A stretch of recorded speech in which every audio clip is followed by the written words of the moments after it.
Hello everyone, I am Deepika. Today I will tell you a story. बहुत बार झूठे अभिमान में आकर व्यक्ति अपने आप को निष्क्रिय बना लेता है और कुछ काम नहीं करता। सोचता है कि हम तो बड़े लोग हैं, अब ये छोटा काम क्यों करें। प्रस्तुत वार्ता में 4 भाई हैं जो बहुत बड़े खानदान से ताल्लुक रखते हैं और कोई छोटा काम करना चाहते भी नहीं है। उनके घर एक मेहमान आया था।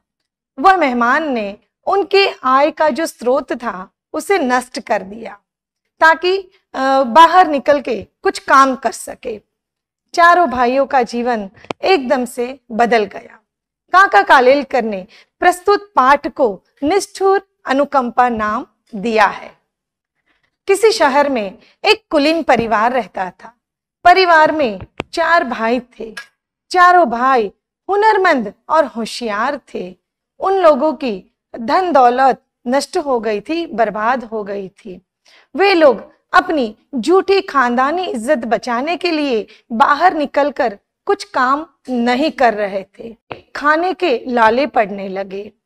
माँ ने सोचा कुछ तो करना ही होगा। घर के औरतों के जो गहने थे वो भी लिपे छुपे कम दामों में बेच देने पड़े। उनके आंगन में एक बड़ा सा सहीजन का पेड़ था। पता है बच्चों आपको सहीजन क्या होता है? सहीजन माने ड्रमस्टिक।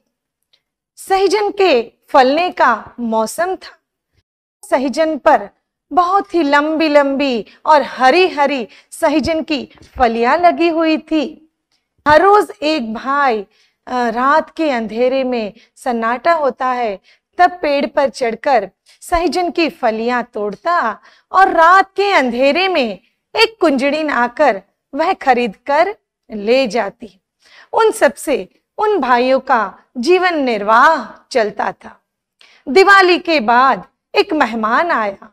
उन्हें पता न था कि ये चारों भाई बहुत गरीबी से गुजर रहे थे। खाना तैयार हो गया। मेहमान के साथ जब चारों भाइयों को बुलाया गया तो एक के बाद एक सबने बहाने बनाने शुरू कर दिए। सबसे पहले बड़े भाई ने बोला, मेरा तो आज सोमवार का व्रत है, मुझे नहीं खाना है। दूसरे भाई ने बोला, मुझे तो बहुत पेट में दर्द है, डॉक्टर ने मुझे ना बोला है। और तीसरे भाई ने बताया, मेरी तो आज दोस्तों के साथ दावत है, वो भी शरीफ न हो पाया। सबसे छोटा भाई था। वो और मेहमान खाना खाने के लिए बैठे। 2 थालियां परोसी गई। बूढ़ी माँ ने मेहमान को बहुत आग्रह कर खाना परोसा, मगर अपने बच्चे को पूछा तक नहीं। छोटा भाई भी जैसे सदा हुआ था। माँ के कुछ पूछने पर तुरंत ही बोल देता, मुझे कुछ नहीं चाहिए। 1-2 दिन रुकने पर मेहमान ताड़ गया। मेहमान समझ गया कि गरीबी के कारण इन लोगों की यह दुर्दशा है, मगर कुछ करना भी नहीं चाहते थे। मेहमान यह सोचते सोचते सो गया। सो क्या गया, सोने का ढोंग करने लगा।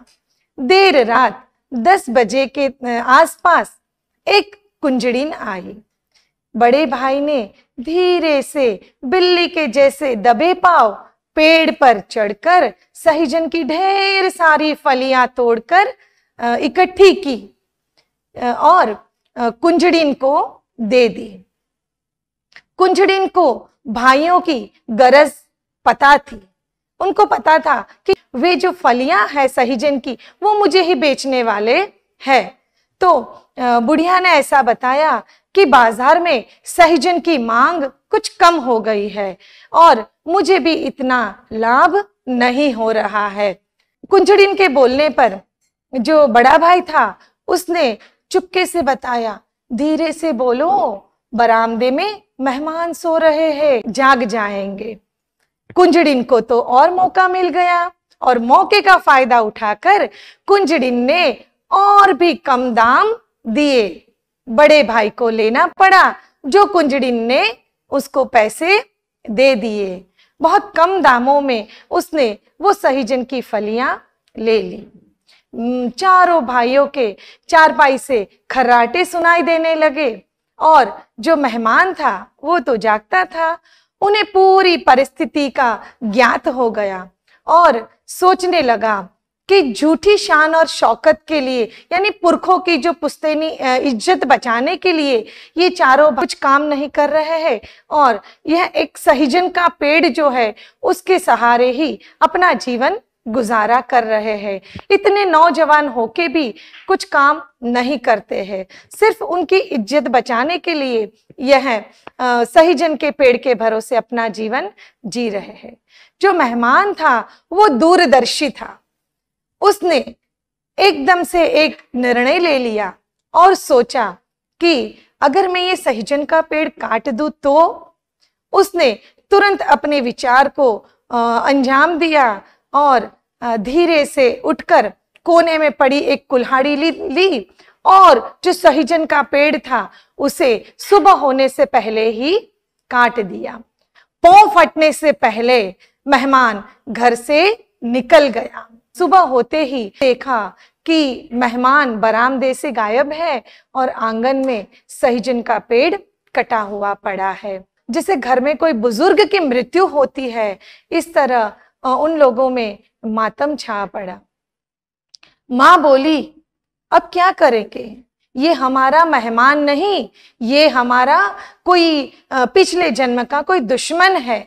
अगर उसको मदद करने की कुछ इच्छा थी तो वो हमें 5-10 मन अनाज दे देते। हमारे परिवार के एकमात्र सहारे सहीजन के पेड़ को काटने की क्या जरूरत थी?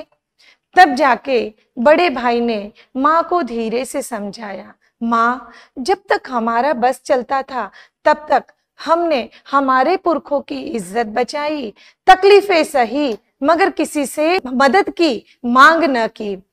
अब तो हमें कुछ न कुछ काम ढूंढना ही पड़ेगा। बस्ती में चारों भाइयों की बहुत अच्छी इज्जत थी और सब उन्हें बहुत मान सम्मान देते थे। बड़े भाई को बस्ती के एक धनिक के वहां नौकरी मिल गई। धीरे धीरे तीनों भाइयों को भी कुछ न कुछ काम मिल गया। सब कुछ ठीक होने लगा, जैसे पहले था वैसे।